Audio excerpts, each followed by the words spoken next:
पुराना कफरोज मुअज़्ज़ज़ व मुकर्रम हज़रात उलमाए किराम, सामने बैठे हुए मुहतरम सामिईन, दाएं तरफ बैठी हुई जामिया की तालिबात और मेरी माएँ और बहनें, 2-2.5 घंटे से आप लोग जामिया की तालिबात के प्रोग्राम को देख रहे हैं और सुन रहे हैं। अल्हम्दुलिल्लाह, जामिया की तालिबात ने बहुत ही उम्दा प्रोग्राम पेश किया है। तिलावत कलामुल्लाह पेश करने का अंदाज बिल्कुल निराला, कि आवाज तो अलग अलग थी लेकिन अंदाज सबका एक था। नज़म पेश की गई, नात पेश की गई। तालिबात ने आपके सामने मुकालमा पेश किया। तिलावत कलामुल्लाह से लेकर अब तक का जो प्रोग्राम हुआ, उस प्रोग्राम के जरिए से हमें बहुत कुछ पैगाम मिल चुका है कि हमें अपनी बच्चियों को किस तरह से तालीम देनी चाहिए, दीनी तालीम बच्चियों के लिए किस कदर जरूरी है। सिर्फ दुनियावी तालीम अगर बच्चियों को दी जाए तो किन किन खराबियों का सामना करना पड़ सकता है। इन बच्चियों ने अपने प्रोग्राम के जरिए से हम तक ये पैगाम पहुंचा दिया है।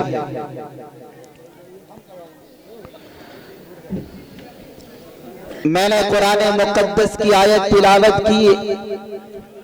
अल्लाह रब्बुल आलमीन ने फरमाया कि जो शख्स नेक अमल करेगा, चाहे वो मर्द हो या औरत,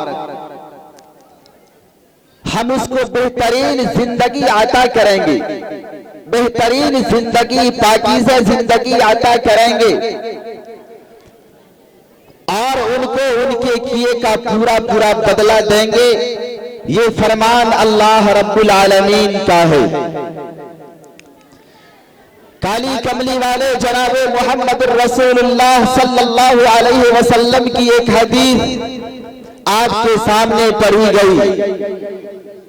मन आला सलासा बनातिन, अल्लाह के नबी अलैहि सलातो वस्सलाम ने फरमाया कि जिसके पास 3 लड़की है, फ़अद्दबहुन्ना, वो उन तीनों लड़कियों को अदब सिखाता है, अच्छी तालीम देता है। वज़व्वजहुन्ना, और उसका निकाह कर देता है, उसकी शादी कर देता है। व अहसन इलैहिन्ना, और उन बच्चियों के साथ अच्छा सलूक करता है। फलहुल जन्नह, तो अल्लाह के नबी अलैहि सलातु वस्सलाम ने फरमाया कि उसके लिए जन्नत वाजिब हो गई। एक दौर वो था जब लड़कियों की पैदाइश को मनहूस समझा जाता था। एक दौर वो भी आया कि लड़कियां अल्लाह की रहमत गर्दानने लगी, कि जिस घर में लड़कियों की पैदाइश होती है उस घर में अल्लाह रब्बुल आलमीन की रहमत और बरकतें नाजिल होती है। आज के इस दौर में गैर की बात नहीं, मुसलमानों की बात कीजिए तो ऐसा लगता है कि नबी पाक अलैहिस्सलातु वस्सलाम से पहले का जो दौर था वो दौर पलट करके आ चुका है। आज किसी हॉस्पिटल से ये खबर आती है, किसी अस्पताल से ये खबर आती है कि फला खातून ने अपने बच्चे को विलादत से पहले खत्म कर दिया है, यानी इसकात करा लिया है, सिर्फ इसलिए कि अल्ट्रासाउंड के जरिए से बता दिया गया, आला के जरिए से बता दिया गया, मशीन के जरिए से बता दिया गया कि उसके पेट के अंदर जो बच्चा है वो लड़का की शक्ल में नहीं बल्कि लड़की की शक्ल में है। होता है या नहीं होता? आज हो रहा है। आज मुसलमान खातून इस तरह का काम कर रही है। आज मुसलमान नौजवान इस तरह का काम कर रहे हैं। सवाल पैदा होता है कि क्यों कर रही है? मुस्लिम खातून पेट के अंदर विलादत से पहले बच्ची को मारने का काम कर रही है। क्यों कर रही है? यह अपने आप में बहुत बड़ा सवाल है। अगर वो खातून अपने पेट में अपनी बच्ची को कत्ल कर रही है तो क्या उस बच्ची का जिम्मेदार सिर्फ उसकी वालिदा है? उस बच्ची के कत्ल का जिम्मेदार उसके वालिद है? उस बच्ची के कत्ल का जिम्मेदार उसके खानदान के लोग हैं या मुस्लिम समाज के सारे लोग हैं, मुस्लिम माशरे के सारे लोग हैं? अगर आप संजीदगी से सोचेंगे, बारीकी से माहौल का तज्जिया करेंगे तो आप इस नतीजे तक पहुंचेंगे कि जिस बच्ची का पेट के अंदर कत्ल हो रहा है, जिस बच्ची को मादर रहम के अंदर मारा जा रहा है, इसमें सिर्फ उनके वालिदैन का कसूर नहीं बल्कि मुस्लिम समाज के लोगों का भी कसूर है। क्या कसूर है जनाब? कसूर क्या है? मुस्लिम समाज के लोगों का यह कसूर है कि आज जब हम पैगाम लेकर के जाते हैं, अपने बेटे के निकाह का पैगाम लेकर के किसी लड़की वाले के घर जाते हैं तो उससे ये पूछते हैं कि आपकी लड़की के पास मैट्रिक की डिग्री है या नहीं है, इंटर की डिग्री है या नहीं है। ये नहीं पूछते क्या उस बच्ची ने कुरान करीम की तालीम पाई है या नहीं पाई है, क्या उस बच्ची को सला याद है या नहीं याद है, क्या उस बच्ची को तशहुद याद है या याद नहीं है। जबकि इस्लाम कहता है कि सबसे पहले अपने बच्चे को, अपनी बच्चियों को इन चीजों की तालीम दो। किसकी तालीम? किसकी तालीम?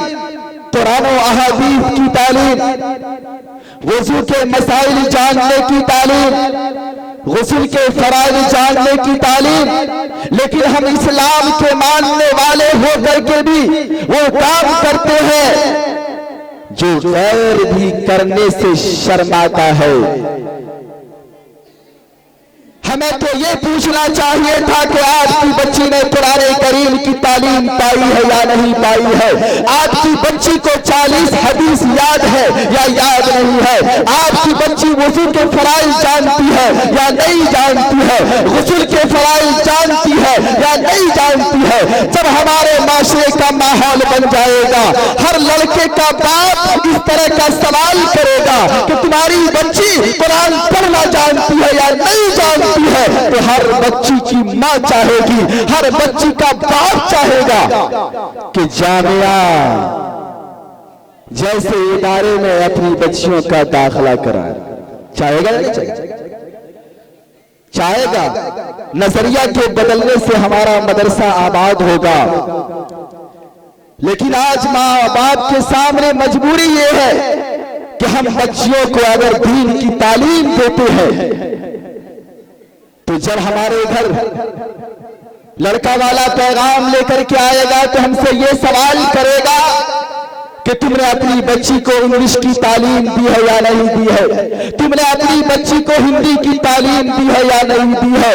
हर किसी की जुबान पर आज यही सवाल होता है। जिस सवाल के अंदर नाकामी छुपी हुई है, उस सवाल के अंदर किसी तरह की कोई कामयाबी नहीं है। अगर हमारी बच्ची के पास कुरान करीम की तालीम है तो हमारी बच्ची बड़ों का अदब करना जानेगी। अगर हमारी बच्ची के पास कुरान करीम की तालीम है तो हमारी बच्ची हलाल और हराम के दरमियान तमीज करेगी। अगर हमारी बच्ची के पास कुरान करीम की तालीम है तो हमारी बच्ची महरम गैर महरम के दरमियान फर्क करेगी। अगर हमारी बच्ची के पास कुरान करीम की तालीम है तो अच्छा किया है, बुरा किया है, सच किया है, झूठ किया है, इन चीजों के दरमियान तमीज करेगी, फर्क करेगी। चूंकि इन चीजों की तालीम आपको किसी स्कूल के अंदर नहीं दी जाएगी, किसी कॉलेज के अंदर नहीं दी जाएगी।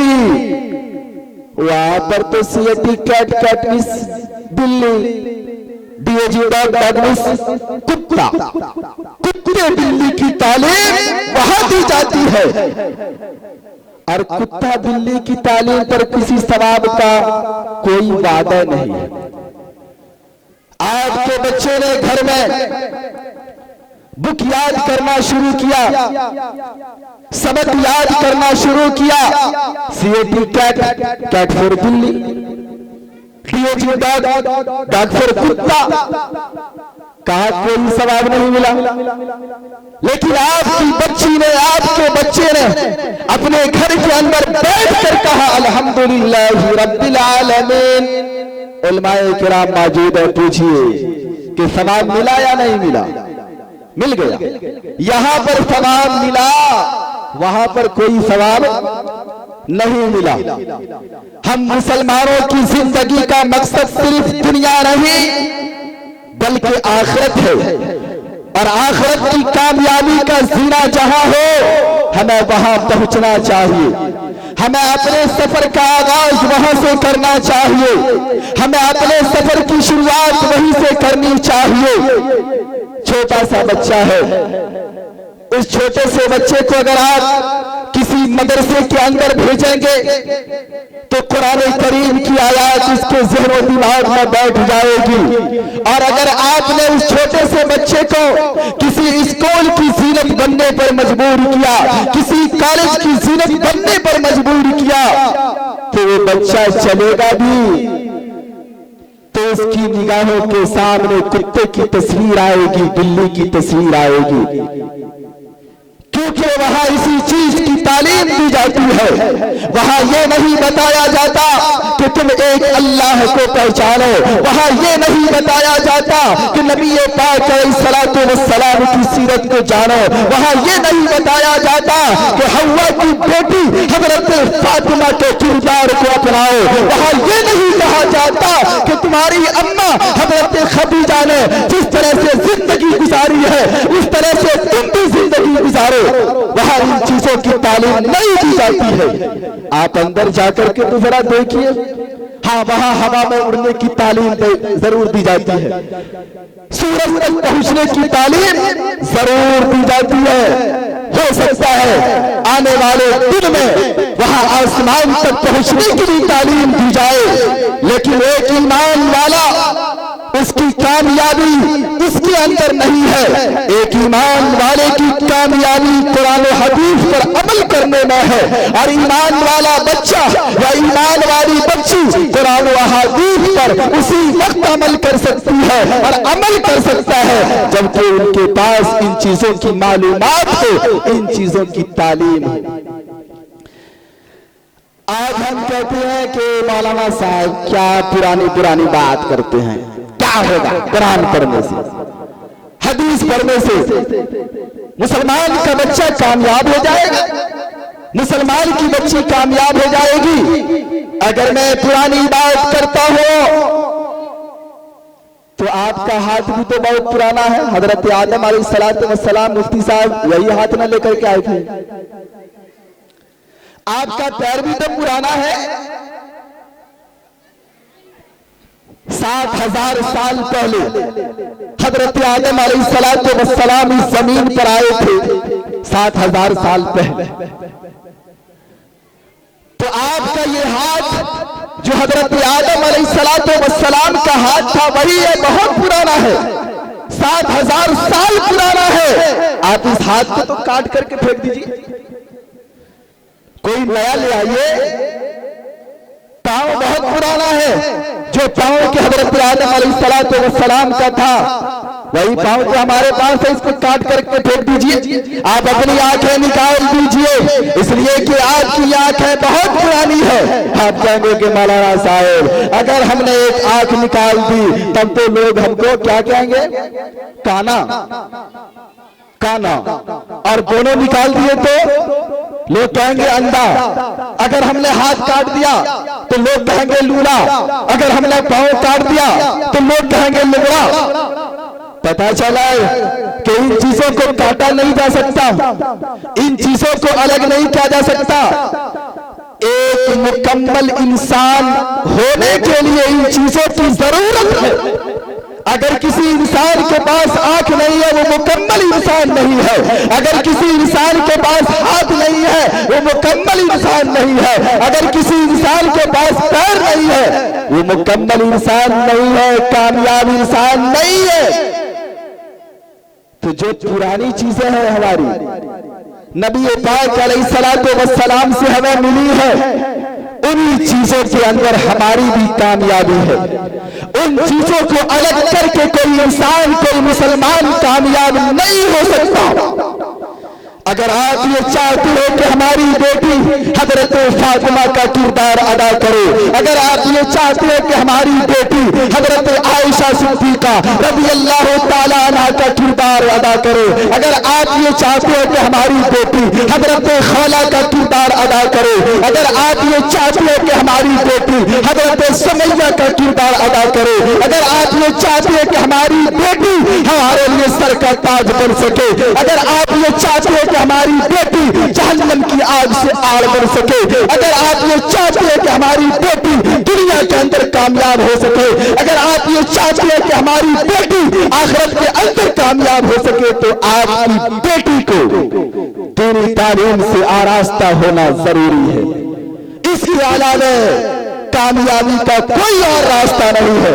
अरे वो रास्ता जहां पर ये कहा जाता है कि तू भी एजुकेट और मैं भी एजुकेट, कुछ बात करनी है जरा पास आके लेट, बात तो वही होता, तू भी है एजुकेट, तू भी और एजुकेट मैं भी, कुछ बात मुझे तुमसे करनी है, आ जरा पास आकर के ले।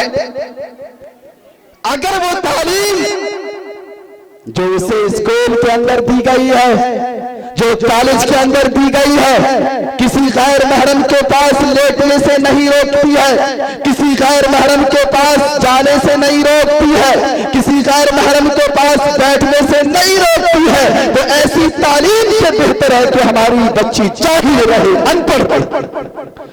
वो स्कूल और कॉलेज जहां योगा की तालीम दी जाती हो, जहां सूर्य नमस्कार की तालीम दे करके मुस्लिम बच्चियों को कुफ्र और शिर्क के अंदर मुब्तला करने की पूरी कोशिश की जा रही हो, बेहतर है कि हमारी बच्ची जाहिल रहे, अनपढ़ रहे। इस सूरत में कम से कम ईमान तो सलामत रहेगा। ईमान की हिफाजत तालीम से ज्यादा जरूरी है। मुफ्ती साहब, मौलाना साहब, है या नहीं है? जरूरी है। उस तालीम से ज्यादा जरूरी है जिस तालीम को हासिल करने के लिए हमें अपने ईमान का सौदा करना पड़ रहा हो, जिस तालीम को हासिल करने के लिए हमें मुशरिकाना अमल करना पड़ रहा हो, जिस तालीम को हासिल करने के लिए हमें सूरज के सामने सजदे करने पर मजबूर किया जा रहा हो, जिस तालीम को हासिल करने के लिए हमें चांद के सामने सजदे करने पर मजबूर किया जा रहा हो, उस तालीम से बेहतर है कि अपने बच्चों को जाहिल रखें। अगर ईमान सलामत है और ईमान की सलामती के साथ मुसलमान इस दुनिया से जाता है तो सब कुछ खोने के बावजूद उसने सब कुछ हासिल कर लिया, और कायनात की सारी चीजें पाने के बाद एक एक साहिब ईमान से महरूम होकर के दुनिया से जाता है तो यूं समझ लीजिए कि उसने कुछ हासिल नहीं किया। मौलाना ने तासुरात में कहा कि हमारे यहाँ अल्हम्दुलिल्लाह इंग्लिश की भी तालीम दी जाती है, असली तालीम दी जाती है, यानी हिंदी, इंग्लिश, मैथ वगैरह की भी तालीम दी जाती है और साथ ही साथ कुरान करीम की तालीम दी जाती है, अहादीस नबविया की तालीम दी जाती है, हजरत फातिमा की सीरत बताई जाती है, हजरत उम्मे कुलसूम का किरदार बताया जाता है। तो इससे बेहतर मदरसा और इससे बेहतर जामिया जहां दोनों तालीम मौजूद हो, दीनी तालीम के साथ साथ असली तालीम भी मौजूद हो, इससे बेहतर कोई इदारा नहीं हो सकता जहां खालिस दुनियावी तालीम दी जाती है। बुजुर्गों, हमें सोचना चाहिए, हमें समझना चाहिए कि हमें किन कामों को करने का हुक्म दिया गया और हम कर क्या रहे हैं। आज हम कामयाबी उन चीजों में तलाश रहे हैं जहां नाकामी के अलावा कुछ नहीं है, और जिन चीजों में हमारी कामयाबी रखी गई है उन चीजों के करीब फटकना नहीं चाहते, उन चीजों के करीब जाना नहीं चाहते। आज हमारी बच्चियां, कुछ बच्चियां तो ऐसी है अल्हम्दुलिल्लाह जो भीड़ में नारे तकबीर अल्लाहु अकबर कहती है, और कुछ ऐसी है जो दरवाजे के अंदर बंद कमरे में है लेकिन उसका ईमान खत्म हो चुका, उसका ईमान सल्ब कर लिया गया। क्यों? इसलिए कि उन्हें अच्छी तालीम नहीं दी गई। आप सर्वे कीजिए या सर्वे रिपोर्ट को पढ़िए तो बुनियादी तालीम, उसकी दीनी तालीम नहीं मिलेगी, और अगर तालीम दी गई है तो अच्छी तरबियत नहीं की गई है। आज के इस दौर में जहां अच्छी तालीम की जरूरत है वहीं पर अच्छी तरबियत की भी जरूरत है। इन बच्चियों ने एक्शन के जरिए से ये बताया कि अल्हम्दुलिल्लाह मेरी तरबियत भी अच्छी की गई है। अगर नहीं की गई होती, मश्क नहीं कराई गई होती तो जाहिर सी बात है खता कर जाती, रॉन्ग चलती। लेकिन उसने कलाम के साथ साथ भरपूर एक्शन में जो प्रोग्राम पेश किया है उससे साफ जाहिर होता है कि जामिया के अंदर जहां बच्चियों को दीनी तालीम दी जाती है, दीनी तालीम के जेवर से आरास्ता और पैरास्ता किया जाता है, वहीं पर उसकी तरबियत भी अच्छी की जाती है। जहां उन्हें इस बात की तालीम दी जाती है कि देखो, अगर तुमने किसी गैर महरम की तरफ निगाह उठाकर देखने की कोशिश की तो तुम्हें अल्लाह रब्बुल आलमीन अज़ाब में गिरफ्तार करेगा। अगर तुमने गलती की और ज़िना का इंतकाम किया और तुम्हारी शादी अब तक नहीं हुई है तो तुम्हें इस्लामी हद के मुताबिक 100 कोड़े लगाए जाएंगे। और अगर कोई शादीशुदा होने के बाद इस तरह का काम करती है, इस तरह की हरकत करती है तो इस्लाम कहता है कि उसे संसार कर दिया जाए। इन बच्चियों को तालीम दी जाती है कि चोरी मत करना, इसलिए कि चोरी हराम है, और चोरी करने वाला मर्द हो या चोरी करने वाली औरत हो, इस्लाम हुक्म देता है कि उसका हाथ काट दिया जाए। इन बच्चियों को तालीम दी जाती है कि घर के अंदर सारे लोग महरम नहीं होते हैं बल्कि उसमें कुछ गैर महरम भी होते हैं। महरम से सलाम कलाम करना, बातचीत करना ये तो दुरुस्त है, जायज है, लेकिन जो गैर महरम है उनसे बातचीत करना, उसके करीब बैठना, उसके सामने जाना वो जायज नहीं है। इन्हीं चीजों की तालीम से हमारी बच्ची कामयाब होगी। इन चीजों के अलावा तालीम से हमारी बच्ची परवान तो चढ़ सकती है, दुनियावी एतबार से तरक्की कर सकती है, लेकिन जिस तरक्की के लिए अल्लाह ने हमें इस कायनात के अंदर, इस दुनिया के अंदर भेजा है, वो तरक्की हमारी नहीं हो सकती है, हमारी बच्चियों की नहीं हो सकती है। आज कुछ लोग ये कहते हैं कि पर्दे उठ जाए तो मुसलमान बच्चियां तरक्की करेगी। नहीं, इस तरह की गुफ्तगू करने वाले लोग अकल से खाली है, अकल से फारिग है। उसके पास अकल और दानाई नाम की कोई चीज नहीं है। पर्दे तरक्की में रुकावट है ही नहीं। पर्दे में रहने वाली खातून ने अल्हम्दुलिल्लाह आज के इस दौर में भी जो किरदार और जो कारनामा कर दिखाया है, बेपर्दे होकर स्कूल और कॉलेज में जाने वाली खातून ने उस तरह का कारनामा नहीं दिखाया है। और अगर हमारी माएं बहनें ये सोचती है कि मदरसे की तालीम हमें चेहरा ढांकने का हुक्म देती है, हमें सर को छुपाने का हुक्म देती है, तन को छुपाने का हुक्म देती है, सर से लेकर पांव तक पर्दे करने का हुक्म देती है, जबकि दुनिया तरक्की करते करते आसमान तक पहुंच चुकी है। मगरबी तहजीब तमद्दुन के दिलदादे औरतें आज उसके तरीके को इख्तियार कर रही है। उन खातून को सोचना चाहिए कि सना खान वो भी तो एक खातून है, सिहर अफशा वो भी तो एक खातून है, जाया वसीम वो भी तो एक खातून है। उसका किरदार क्या था? शोबीज में काम करने वाली, फिल्म इंडस्ट्रीज में काम करने वाली फिल्मी अदाकार है जो अपने जिस्म का नुमाइश क्या करती थी, जो चेहरे खोल करके 10 के सामने बैठा करती थी, जो बालों को खोल करके लहराया करती थी, जो निस्फ बदन का कुर्ता पहन करके यहां से वहां जाया करती थी।